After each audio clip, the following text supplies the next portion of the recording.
mramoru chladných síní spal. Kluk, co se bál a přesto stál.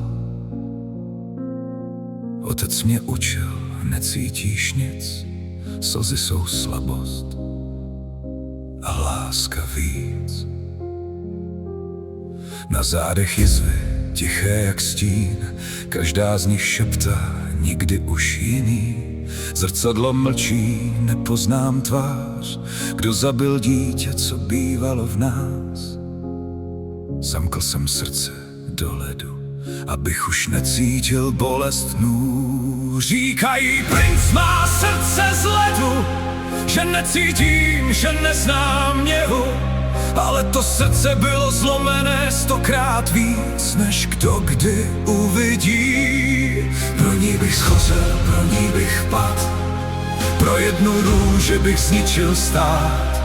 A když krev stéká po mojí dlani, vím, že už není cesty zpátky. Přišla jak bouře do tichých zdí, divoká růže jménem Viktorie. V očích jí plamen, v hlase vzdor, ve mně probudila zakázaný vzdor. Dotkla se duše, kterou jsem skrýval, poprvé někdo mě opravdu vnímal. V jejím stínu chtěl jsem znovu žít, ale ten svět mi nedal klid.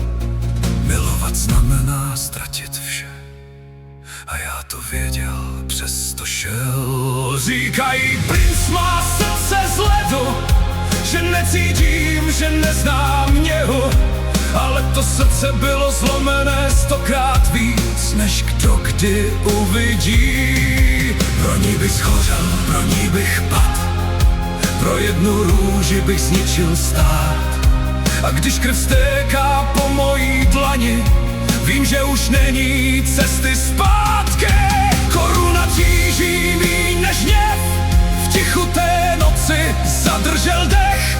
Otec a král, stejná tvář, muž, co mi vzal všechno, co mám. Vzal mi matku, vzal mi svět, zraňoval ty, co chtěl jsem chránit. Tak jsem mu vrátil každý hřích, bez lítosti, bez zaváhání. Jedna rána, co změnila svět, a já ji vedl pevnou dlaní. Říkají, princ má srdce z ledu, teď už ví proč necítím něhu. Protože láska mě stála vše, ale nelituju ani ne. Pro ní bych schořel, pro ní bych padl, pro její život bych zničil svět sám. A v krvi, co stéká po mojí dlani, není vina, jen konec ran.